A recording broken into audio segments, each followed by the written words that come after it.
Bollywood silver screen presenting good bye Christopher robin. ये एक सच्ची कहानी है और इस कहानी को सुनने के बाद आप जान पाएंगे कि कैसे विनी द पू कार्टून, जो कभी न कभी हर एक बच्चे और बड़े की पसंद रहा है, उसका इजाद कैसे हुआ और क्रिस्टोफर रॉबिन कौन था और किन हालातों में ये सारी कहानियां बनी।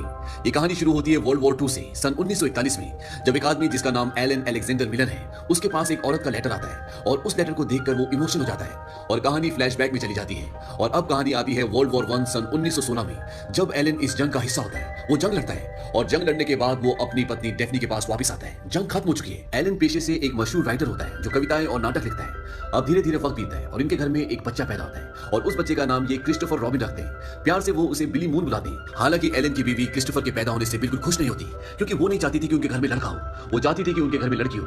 वो एलन को बोलती कि मैं अब इससे प्यार नहीं कर सकती, क्योंकि जब ये बड़ा हो जाएगा तो ये भी जंग में जाएगा और मुझे भी इसका इंतजार करना पड़ेगा जिस तरह से मैंने तुम्हारा इंतजार किया था, वो भी बिना किसी उम्मीद के। और अब मेरे अंदर ये सब सहने की शक्ति नहीं है। इसके बाद वो क्रिस्टोफर रॉबिन के लिए एक नैनी रखती है जिसका नाम ऑलिव होता है और ऑलिव क्रिस्टोफर रॉबिन से बहुत प्यार करती है। धीरे धीरे वक्त बीतता है और क्रिस्टोफर रॉबिन 3 साल का हो जाता है, लेकिन इन 3 सालों में सिर्फ ऑलिव ने उसका ध्यान रखा होता है, क्योंकि उसके माँ बाप पार्टीज में और अपने काम में बहुत बिजी होते हैं। वो क्रिस्टोफर रॉबिन पर ध्यान दे नहीं पाते और एलन लगातार नाटक लिखता है। लेकिन अब वो अपने काम से ऊब चुका है और वो किसी आइसोलेटेड जगह पर जाना चाहता है जहां पर वो कुछ नया, कुछ अच्छा लिख सके।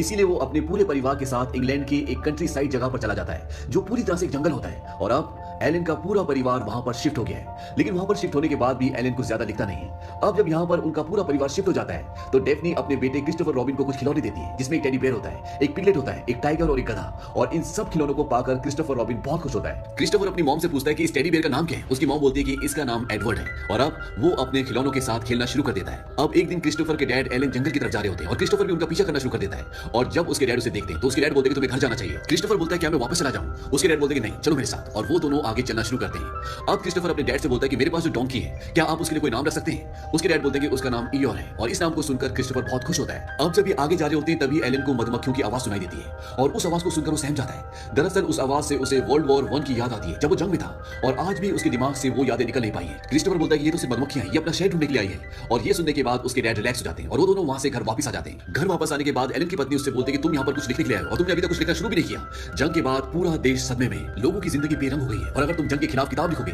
तो तुम उनकी बेरंग जिंदगी में रंग भर दोगे। डेफनी बोलती है कि मैं लंदन जा रही हूँ, क्योंकि तुम एक ऐसे राइटर हो जो लिखता ही नहीं और अगर तुम लिखोगे नहीं तो तुम्हें झेलना मुश्किल है। एलन बोलता है कि तुम वापस कब आओगी?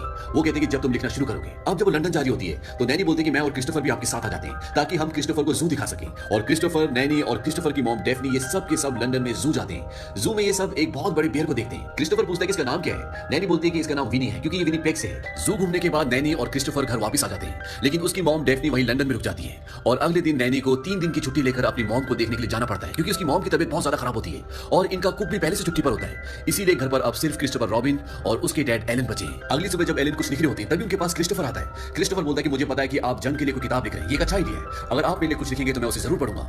एलन बोलते हैं क्या तुम मेरे साथ बाहर घूमने चलोगे? क्रिस्टोफर बोलता है ठीक है। और ये दोनों बाहर घूमने जाते हैं और जब ये घूम रहे होते हैं तभी क्रिस्टोफर उसे बताता है कि जब हम जू में गए थे तो वहां पर मैंने एक भालू को देखा था जिसका नाम विनी था। और उसका नाम विनी इसलिए था क्योंकि वो विनी पेग से था। सिपाहियों ने उसकी मॉम को मार दिया और वो जू में आ गया जहां उसे सब घूरते हैं। इसके बाद एलन अपने बेटे को बोलता है कि यहाँ पर मधुमक्खियां हैं, अगर यहाँ पर मधुमक्खियां है तो यहाँ पर भालू भी होंगे। क्रिस्टोफर बोलता है कि यहाँ पर भालू नहीं है। तभी उसके पिता उसे पेड़ पर एक भालू दिखाते हैं जो कि क्रिस्टोफर का टेडी बेयर होता है, जिसका नाम होता है एडवर्ड, जो उसकी मॉम ने उसे खिलौना दिया होता है। दरअसल उसके डैड उसके साथ खेल रहे होते हैं। क्रिस्टोफर बोलता है कि आज से मैं इससे विनी बोलूंगा और वो उसका नाम विनी रख देता है। और उसके डैड क्रिस्टोफर के साथ इसी तरह से खेल खेलना शुरू कर देते हैं। जब वो डिनर करते हैं तब वहां पर खाना बहुत ज्यादा होता है और उसके डैड वहां पर उसके सारे खिलौनों को बिठा देते हैं। और ये सब करने में क्रिस्टोफर को बहुत मजा होता है, क्योंकि उसके पिता पहली बार उसके साथ खेल रहे होते हैं, उसके साथ टाइम बिता रहे होते हैं। और इस खेल में वो अपने बेटे के साथ बहुत सारी कहानियां बनाता है। वो टाइगर का नाम टिगर रख देते हैं, बेयर का नाम विनी, और जो उनके पास डोंकी होता है उसका नाम ईयो रखते हैं, और पिगलेट का पिगलेट। और इसी तरह इनके पास अब बहुत सारी कहानियां हैं। और एलन शहर से अपने एक दोस्त को बुलाता है जो क्रिस्टोफर रॉबिन और उसके खिलौनों के बहुत सारे स्केचेस बनाता है ताकि वो उसे अपनी कहानी में इस्तेमाल कर सके। और इसके साथ साथ वो एक पोएम भी लिखता है और उस पोएम को वो अपनी पत्नी को भेजता है। इस पोएम का नाम होता है वेस्पर्स और ये विनी द पू से रिलेटेड होती है। और कुछ दिनों बाद उसकी पत्नी घर वापस आ जाती है और वो उसे बताती है कि मैंने तुम्हारी पोएम को पब्लिश करवा दिया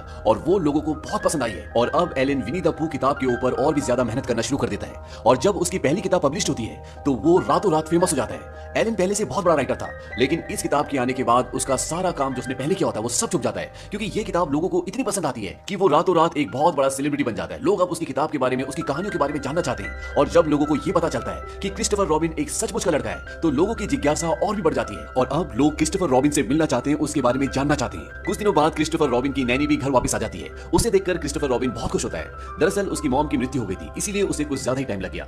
उसकी नैनी बताती है कि मैंने क्रिस्टोफर रॉबिन की प्रेयर्स के बारे में जो आपने पोएम लिखी थी वो अपने दोस्त के घर पर देखी, और मुझे बहुत खुशी है कि लोगों को ये पोएम इतनी पसंद आई। दरअसल एलन ने जो पोएम लिखी थी वो क्रिस्टोफर रॉबिन की प्रेयर्स के बारे में थी, जिसे सभी लोग बहुत पसंद कर रहे थे। अब जब क्रिस्टोफर रॉबिन इतना फेमस हो चुका है तो उसका पूरा लाइफस्टाइल चेंज हो चुका होता है। उसके लिए कई चिट्ठियां हर रोज आती है, वो पार्टीज में जाता है, लोग उसके साथ फोटो खिंचवाना चाहते हैं, उसके ऑटोग्राफ चाहते हैं। लेकिन क्रिस्टोफर रॉबिन को ये सब इतना पसंद नहीं आता, क्योंकि वो सिर्फ जंगल में अपने पिता के साथ खेलना चाहता था। लेकिन अब वो सारा का सारा खेल बंद हो चुका है, क्योंकि एलन जो कि उसके पिता हैं वो अपने काम में इतने बिजी हैं कि वो क्रिस्टोफर रॉबिन को वक्त दे नहीं पाते।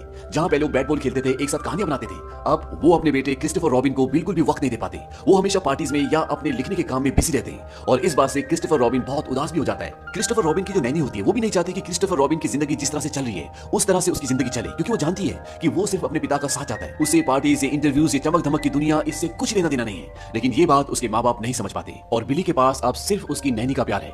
लेकिन कुछ दिनों बाद नैनी को भी एक आदमी से प्यार हो जाता है जिसका नाम एल्फ्रेड होता है, और जब बिली को ये बात पता चलती है तो उसे बहुत दुख होता है, क्योंकि वो नैनी को किसी के साथ भी बांटना नहीं चाहता। हालांकि नैनी उससे अपने बेटे से भी ज्यादा प्यार करती है, लेकिन क्रिस्टोफर रॉबिन को लगता है कि अगर उसने एल्फ्रेड से शादी कर ली तो वो उससे दूर हो जाएगी, और वो ये बात अपने मॉम डैड को बता देता है कि वो शादी कर रही है, क्योंकि उसे लगता है कि अगर उन्होंने शादी कर ली तो वो मुझे हमेशा के लिए छोड़कर चली जाएंगी। और जब उसके मॉम डैड को ये बात पता चलती है तो क्रिस्टोफर की मॉम डेफनी नैनी को ताना देती है। वो बोलती है कि अब हमें समझ में आया है कि हमारा बेटा इतना उदास क्यों रहता था। नैनी एलन को बोलती है कि आप वो बिल्कुल नहीं कर रहे जो क्रिस्टोफर के लिए अच्छा है, आप उसे अपनी किताबें बेचने के लिए इस्तेमाल कर रहे हैं। उसे एहसास दिलाइए कि आप उसकी परवाह करते हैं।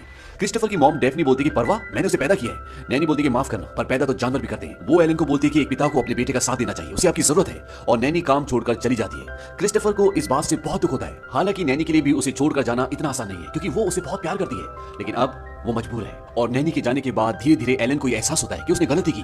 दरअसल ये क्रिस्टोफर रॉबिन की खेलने कूदने की उम्र है, ना कि इंटरव्यू देने की, पार्टीज में जाने की। और वो एक दिन अपने बेटे को बोलता है कि आज के बाद मैं क्रिस्टोफर रॉबिन के बारे में, विनी द पूह के बारे में, टिगर के बारे में कुछ भी नहीं लिखूंगा, एक लफ्ज भी नहीं। क्रिस्टोफर रॉबिन बोलता है क्या अब विनी द पूह दोबारा से हमारा हो जाएगा? एलन बोलते कि नहीं, अब वो दुनिया का हो चुका है, लेकिन मैं तुमसे वादा करता हूं कि मैं क्रिस्टोफर रॉबिन के बारे में एक लाइन भी नहीं लिखूंगा, और ना ही अब तुम्हें फोटोग्राफ्स खिंचाने पड़ेंगे, ना ही बड़े बड़े लोगों के साथ चाय पर जाना पड़ेगा। अब जो तुम चाहे वो कर सकते हो। इस बात से क्रिस्टोफर रॉबिन बहुत खुश होता है, और अब उसके डैड उसे एक बोर्डिंग स्कूल में भर्ती कर देते हैं। लेकिन वहां के बच्चे क्रिस्टोफर रॉबिन को विनी द पूह की वजह से बहुत चिढ़ाते हैं। इस बात से वो बहुत परेशान हो जाता है। धीरे धीरे वक्त बीतता है और वो बड़ा हो जाता है, और अब वर्ल्ड वॉर 2 शुरू हो चुका है और वो आर्मी में जाना चाहता है। लेकिन जब वो टेस्ट देता है तो वो मेडिकल में फेल हो जाता है। इस बात से वो बहुत डिसअपॉइंट हो जाता है। दरअसल वो आर्मी में जाना चाहता है, वो अपने देश के लिए कुछ करना चाहता है, अपनी पहचान बनाना चाहता है। और वो अपने डैड से बोलता है कि मैं जानता हूं कि आप मुझे मेडिकल में पास करवा सकते हैं, क्योंकि देश के हर एक नागरिक के दिल में आप बसे हुए, और ये सब मेरी वजह से मुमकिन हो पाया। और एलन ना चाहते हुए भी उसे आर्मी में भर्ती करवा देते हैं। और वॉर में जाने से पहले क्रिस्टोफर अपने डैड को बोलता है कि उस बेयर ने मेरी जिंदगी खराब कर दी, मैं जहां भी जाता हूं लोगों को पता चल जाता है। जब मैं छोटा था हम जंगल में खेलते थे, और फिर आपने किताब लिखी और सब कुछ खत्म हो गया, आप पूरी तरह से बदल गए। एलन बोलता है कि ये सच नहीं है, जैसे मुझे एहसास हुआ मैंने वो लिखना छोड़ दिया था, वो मेरी जिंदगी के सबसे अच्छे दिन थे। क्रिस्टोफर बोलता है फिर आपने उन्हें भेज दिया। एलन बोलता है कि तुमने कहा था कि मेरे बारे में किताब लिखो। क्रिस्टोफर बोलता है कि मैंने मेरे बारे में नहीं, मेरे लिए कहा था। और इसके बाद क्रिस्टोफर ट्रेन से वहां से जंग पर चला जाता है। कहानी वापस प्रेजेंट में आती है, और एलन वो लेटर खोलता है जो अभी अभी उसे मिला है। उसमें लिखा होता है कि आपके बेटे लापता है, संभवतः मारे गए। इस खबर को सुनकर वो पूरी तरह से टूट जाता है। उसकी पत्नी भी बहुत रोती है, और इसके बाद एलन क्रिस्टोफर की नैनी के पास जाता है। नैनी को जब ये पता चलता है तो नैनी भी फूट फूट कर रोती है, क्योंकि वो आज भी क्रिस्टोफर से बहुत प्यार करती है, उसे अपना बेटा मानती है। और एक रात को जब एलन अपने घर के बाहर बैठा होता है तो तभी उसे सामने से कोई आता हुआ नजर आता है, और जब वो ध्यान से देखता है तो उसका बेटा क्रिस्टोफर रॉबिन वहां से आ रहा होता है। वो जिंदा होता है और उससे हाथ मिलाता है। एलन अपने बेटे को बोलता है क्या तुम सच में बिली मून हो, क्योंकि वो अपने बेटे को हमेशा बिली मून ही कहकर बुलाता था। वो कहता है कि हाँ मैं जिंदा हूँ। इसके बाद क्रिस्टोफर रॉबिन की मॉम भी आ जाती है, और वो भी अपने बेटे को देखकर बहुत खुश होती है। उसकी आंखों में आंसू आ जाते हैं, और जब नैनी को पता चलता है कि क्रिस्टोफर रॉबिन जिंदा है तो वो उसे मिलने आती है, और उसके गले लगकर वो बहुत रोती है। इसके बाद क्रिस्टोफर अपने डैड को बोलता है कि जब हम रेगिस्तान में थे और हम पर फायरिंग हो रही थी तो एक आदमी गाना गाने लगा, विनी द पूह का, और जब वो गा रहा था तो उसको अपने घर की याद आ रही थी। वो गाना उसे उसके बचपन में ले गया।